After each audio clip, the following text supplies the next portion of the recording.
Good morning, everybody, and welcome inside the Spotlight Omaha podcast, where we take you around the city of Omaha, introduce you to local business owners, influential figures, and people who are making an impact on our community today. We are brought to you by Pixel Fire Marketing.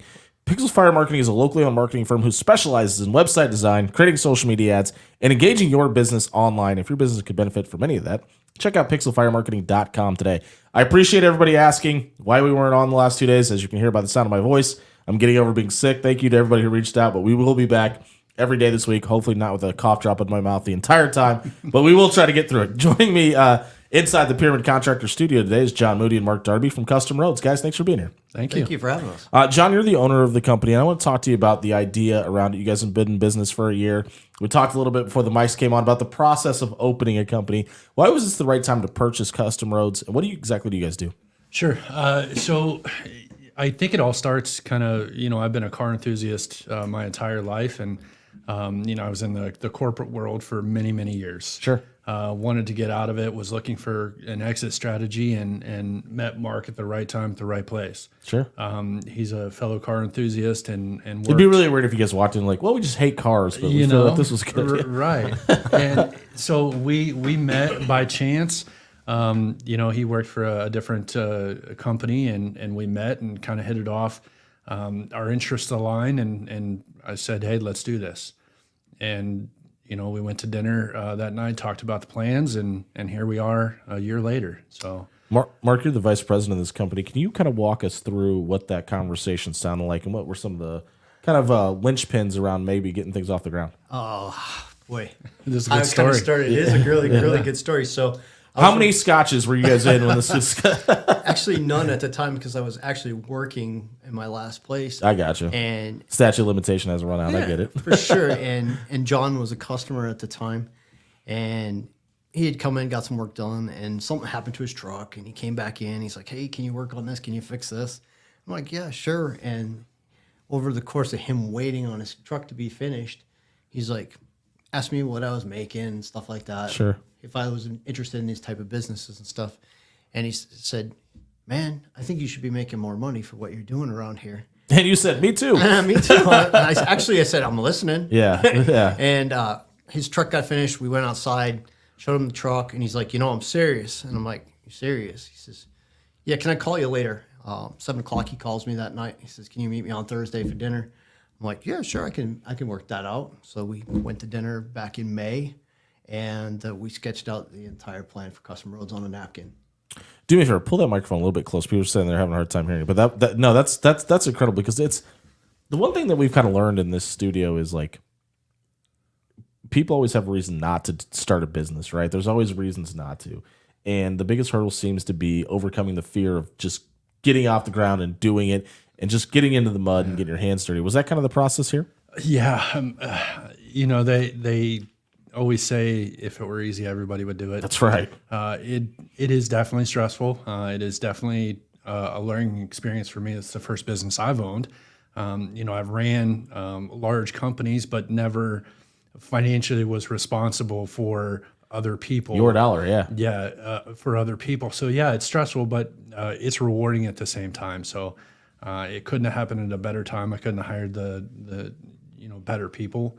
We're building a culture there at Custom Roads, and I'm excited. Can you walk us through exactly what Custom Roads does and what you guys specialize in? So we're kind of an all one-stop shop for anything customization for most vehicles, anywhere from your custom vehicles to Teslas to your Jeeps. Anything that you can think of. We specialize in vinyl wraps, window tinting, paint protection film. We do exhausts, lift kits, any kind of accessory that you would want to put on, your truck, running boards, tonneau covers, wheels, tires, like you name it, all the way down to installing superchargers. So kind of one place where you can go and say, hey, I want my truck to look like this, or you ask us, say, hey, what do you guys think we should do to this? And we can kind of sketch out a proposal and show a draft of what it would look like completed. I'm sure you knew I was going to ask this because you said most vehicles. Yeah. What exactly can't you guys do? I mean, there's some, when I say most vehicles, there's some vehicles that we can't wrap. Okay. There's some we don't, we can't pull a full engine out. Yeah. So if it's just a roller, You're not wrapping a school bus. Yeah, we're not going to take on a 70 Nova that doesn't have an engine and transmission. Sure. We can't install that just because of the permits. But we can do pretty much everything else. That's why I said most.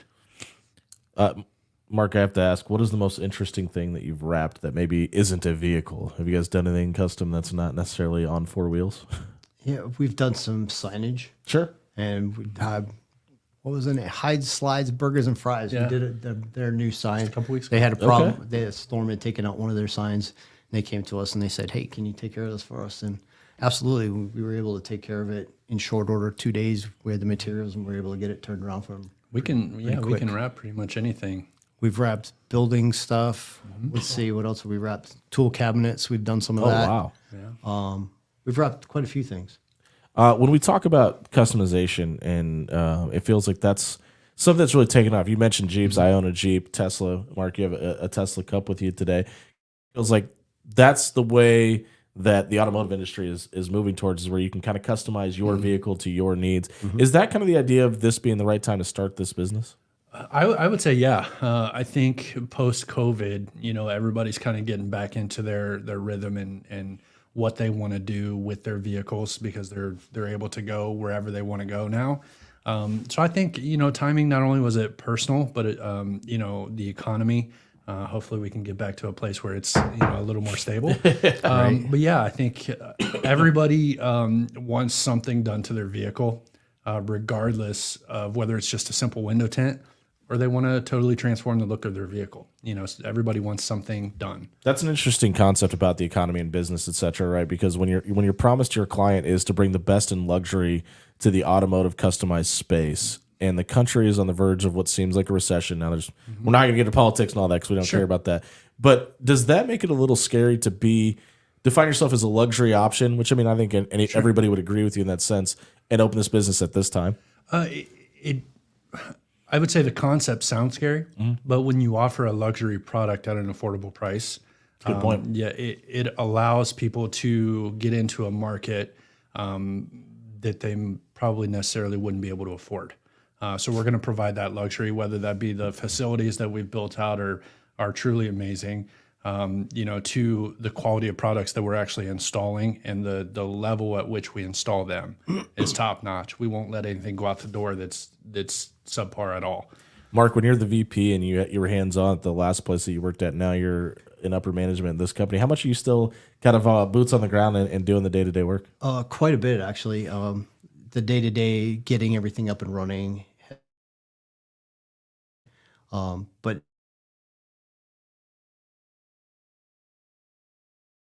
has made it a lot easier on me because I've had the experience of doing so. Yeah.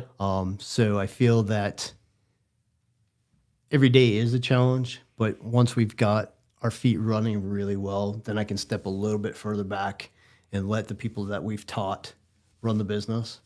And that's the whole goal, is we want to be able to duplicate this down the road. So with the duplication of it, it needs to be set right the first time. So we're making sure that we get it right out the gate, so that we can build it so that it is duplicatable down the road. Any new business, obviously you're smaller as far as staff. Yeah. So everybody wears multiple hats. So we want to get to the place where everybody is in their specific job that we hired them for, so that they can master that. One of the things we talk about here a lot is the process of hiring. And for a lot of people, it seems very difficult to do, to take your hand off the wheel, extend out your business, your vision, basically the identity of your company to somebody else. That's kind of how this company started, with having a conversation of essentially hiring somebody. Was it difficult for you to branch out and hire people? Because it kind of seems like it's something you enjoy. So because I have the corporate background, that's my bread and butter, is being able to hire the right people for the right positions. I've ran companies, $70, $80 million a year companies. So that comes natural to me, is being able to pick out those traits that I know will work with not only, the business that I want to build, but also the culture that we want to breed inside of it. And Mark was one of the people that I talked to that we kind of just hit it off, and it's worked. So yeah.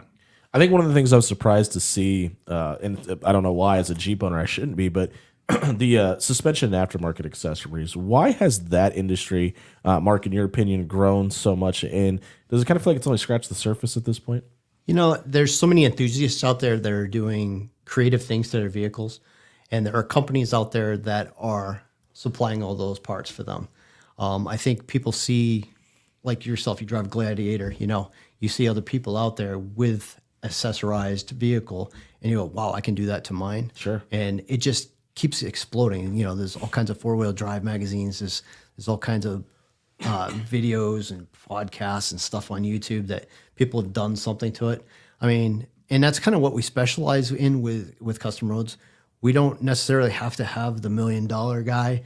We can have the $100 guy. Yeah. And we can take your backyard mechanic, accessorize their vehicle, make them feel like $1 million while still catering. It's the dream, right? Yeah, exactly. So if you can do it affordably and not spend thousands and thousands and thousands of dollars like some guys do on their stuff, you can have a vehicle that looks like one of those $1,000 vehicles at a cheaper price most times. And honestly, I think customizing your vehicle it's bred into us as Americans personally. Sure. Like all the way back, everybody's kind of, customized in their own way. They did it themselves a lot of times.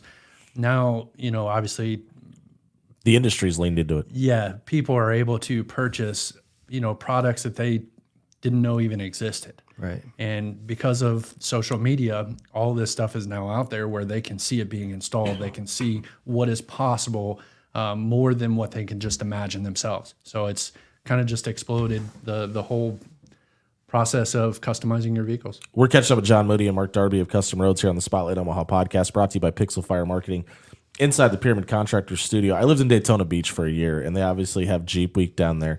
When you talk about wanting to you guys are still learning to walk before you can run, right? And with this business, what if the idea is to eventually branch off and franchise it out?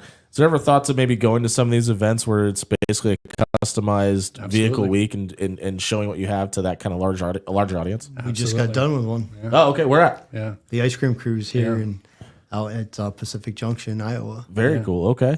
We're headed out to SEMA next month, which people know. I think they What's that for? recognize SEMA is the largest trade show for automotive industry. okay. Customizations, essentially, products, different ways of installation. Like it's just a huge event. It's called SEMA. Yeah, obviously Bronco's kind of adjusted to be customizable. Jeep has always been customizable. We talked about Tesla. Has there been a conversation with the brands themselves about maybe partnership and what that looks like, et cetera? Well, we have some talks ongoing with a dealership. We won't name them. Sure. Because we want to keep that under wraps for right now, but we have had some initial conversations with some local dealers that we might do some customized offerings on new vehicles. You see companies down in Texas, they have like the Texas edition or all these other edition styles. But we're in initial talks with a couple dealers on how we can move forward with some customized vehicles. Why is Omaha the right place to start this business at? Untapped. Yeah. When I initially looked at starting this company, it was back in Ohio. Ohio has a lot of car manufacturing. Yeah. Has a lot of workforce. But they have a lot of customized shops there already. When I looked at Omaha, started looking around, there's a few and a few really good ones. But there was, in my opinion, there wasn't one shop that kind of did it all. There were specialized shops that do different things, and that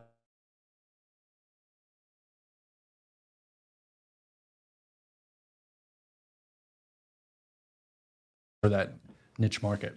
When we talk about the ability to franchise and branch out, why is that the route you guys? Because that's something that's come up a ton, whether it be somebody purchasing a franchise or wanting to be able to basically pass it on and have it grow organically without the person that created it at the top of the food chain.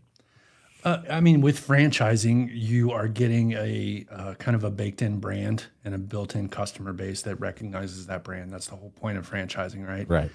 You're also getting the built-in discounts that we have established already for all of these products. Is that a big deal for you to be able to? Because that's something you both have kind of echoed a little bit, is that it's affordable. It's affordable. It's a discount. It's affordable. It's a discount. Is that a big deal for you? I think in this day and age, yes. I think that resonates with a lot of people. It resonates with me. It resonates with Mark. And, I'm the type of person that I'm not going to set up a business and just, charge absolute max dollar. That's not who I am. I want to provide a service that is top notch, that's affordable. And I think that resonates with customers. And, we're starting to see the fruits of that benefit. So, yeah. Mark, when we talk about a business that's really been open a couple of months, but been a thought process for over a year, when we talk 3, 4, 5 years down the road, what's something that you would like to have your fingerprints on in the business? Well, some of the things that we've already discussed, we want to be able to have customized vehicles that are being offered by other dealers. We want to see the business take a shift from just doing tints, wraps, suspension work, bolt-ons, and things like that. We want to take this to another level where we're actually customizing a vehicle from ground up. Oh, wow. Okay. We would like to really head that direction. It takes a lot of time. It takes a lot of money. It takes very talented people. And you got to start somewhere. So you start at the beginning and just keep working towards that, building step by step. Eventually, you'll get to a point where you're able to do that. And that's what we're kind of focused on, is we want to take it to that next level. I mean, you see a lot of shops that are able to do that, and you see a lot of shops that fail at doing it. We want to be able to do it the right way with the right people. We pride ourselves right now on who we've found to work for us, and they're very talented. They come with more than 20 years experience, and we're in talks with another individual that's got 20 himself. That's, the more experience you have in a business, the more it's respected. And that's the way we're going right now, is we just keep pushing forward and forward and just keep building small steps every day, little wins, and we'll take those little wins and just keep running with them. One of the things that continuously gets brought up, specifically about Omaha, is the kind of, you have to earn it here. Like, you have to build the trust with the market. Is that something you guys have kind of seen with Custom Roads? A little bit. Yeah, a little bit. Part of the process now is building that brand. Mm-hmm. Part of the reason why we're here speaking with you, so that we can reach out to those people and earn that trust. Yeah. It's step by step. What does growth look like over the next? What defines success for Custom Roads over the next 12 months? I think I would say a recognizable, trusted brand that they know when they come to Custom Roads, they're going to get a top quality product. They're not going to be shortchanged on any corners, and it's going to be affordable. It's going to be a great product at a great price. How big is the team now, and what, as far as employee numbers, where are you guys trying to be in the next 12 months? We have 5 now. We're looking by the end of fiscal year 1, we're looking to have about 15. Wow. Okay. Yeah, and then was that the original thought? Yeah. Okay. And then depending on the growth model and how accurate we come to that, year 2, year 3, we could be 40, 50 people over multiple sites. What are the benefits of being multiple sites? Just being able to do multiple concepts at different areas? Yeah. I mean, I think the concepts will remain the same. That's one thing we want to do, is we want to behind the scenes, we want to have a repeatable or replicatable process. Yeah. But we want to be able to offer it to different communities that, say somebody lives in, Sioux City.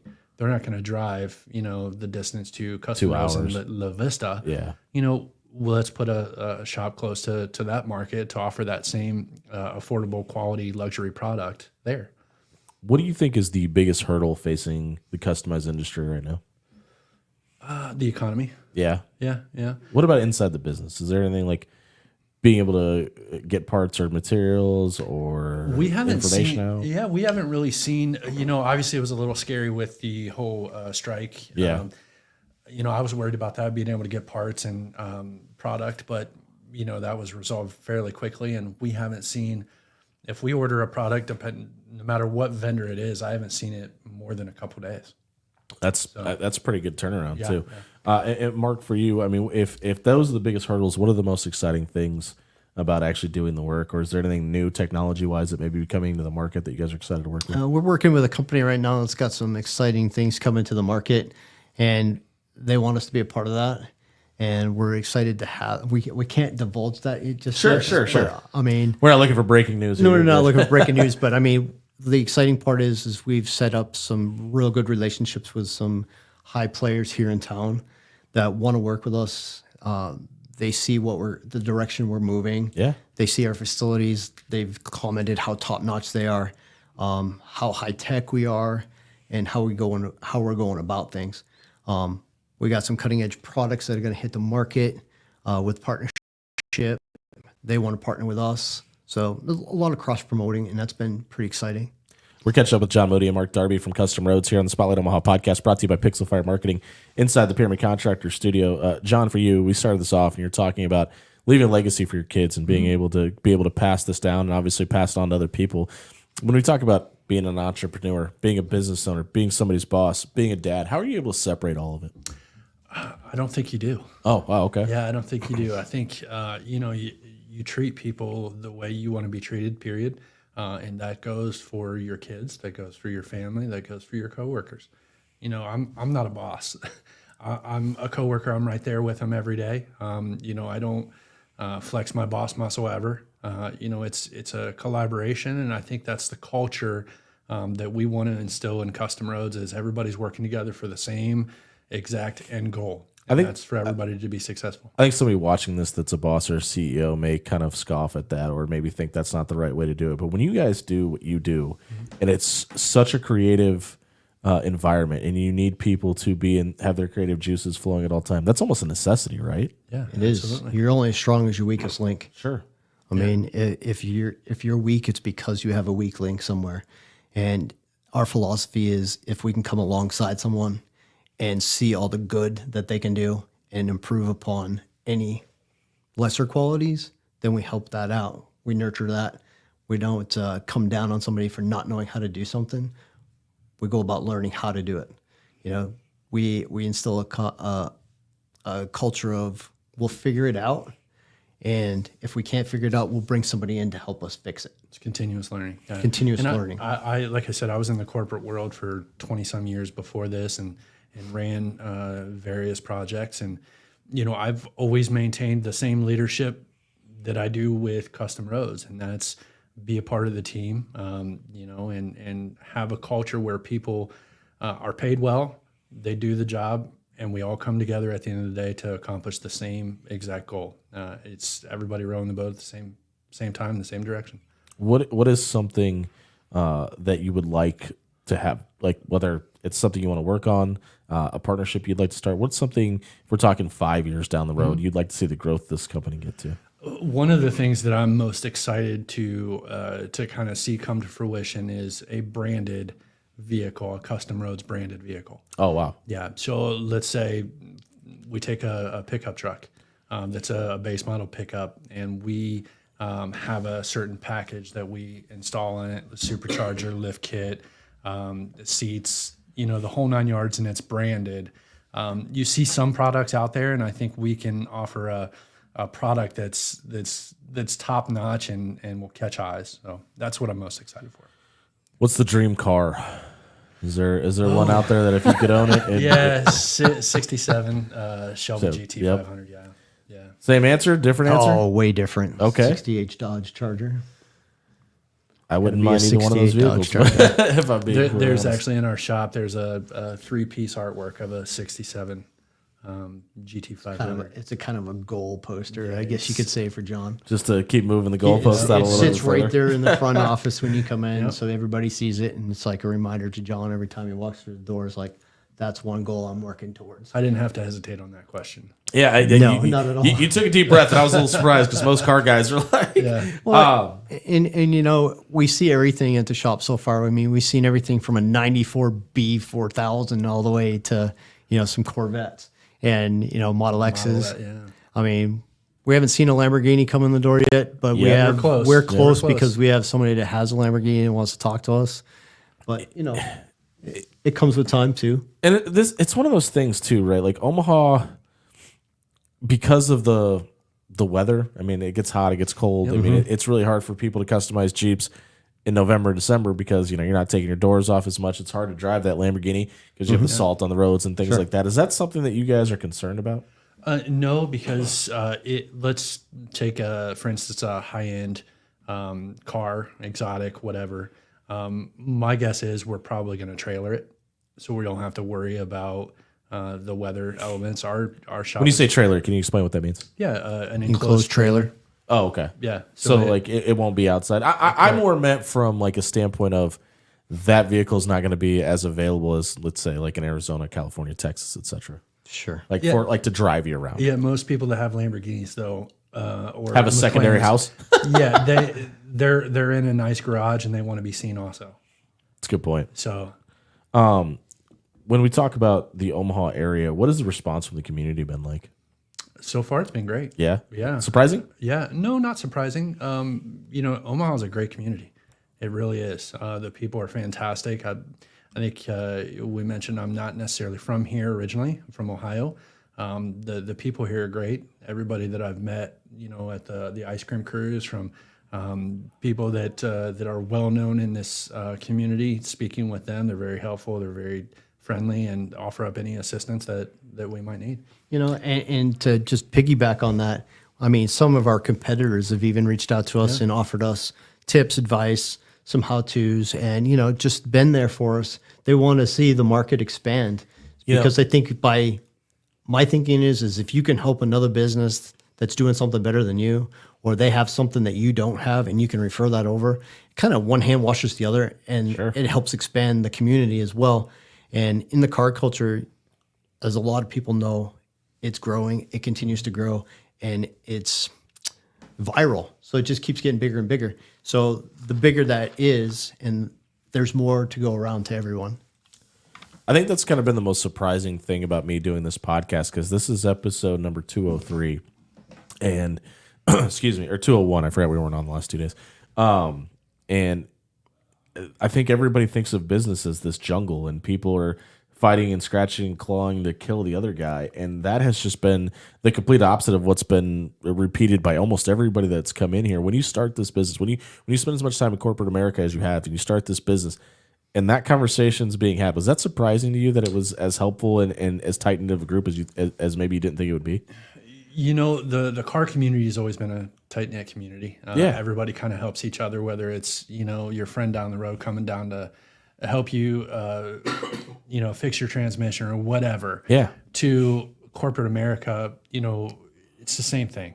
Really, if your personality lends itself to helping somebody else, they're going to in turn help you when they can. I've witnessed it over the last 25 years, and especially here in Omaha for the last year. Yeah. Yeah, and I think that's a Midwestern thing too, and I think that helps a ton. We're hitting that point where we kind of shut her down for the day. We talked about a lot today. Is there anything about custom roads that people don't we haven't mentioned that people should know about? We're here and we're ready for business. We'd like to see a lot more business coming through the door. We've got a lot of marketing going on currently, but we want people to know that it doesn't matter if you drive a Lamborghini or a Honda Civic. We're going to take your business. Whatever you want to do to it, we're going to do the same way. And we're going to do a top-notch job. Custom Roads website is scrolling across the bottom of your screen now. Head over to customroads.com if you have any questions about their services, what they have to offer. You can also get a hold of John, Mark, and the team at 531-359-1100, correct? So give them a call if you have any questions, or if you want to customize your vehicle, or maybe you have something cool you need wrapped or some signs done. They'd be more than happy to help you out there right here in La Vista as well. Again, that phone number is 531-359-1100 and customroads.com. Scrolling across the bottom of your screen right now. Guys, I appreciate you guys doing this. This was a ton of fun. Yeah, thanks for being here. Thanks. We'll be back tomorrow at 11 a.m. if my voice can hold up and get me through the show tomorrow. I appreciate everybody that joined in and liked the video and gave us a thumbs up. We'll see you tomorrow at 11 o'clock here on the Spotlight Omaha podcast, brought to you by Pixel Fire Marketing inside the Pyramid Contractor Studio.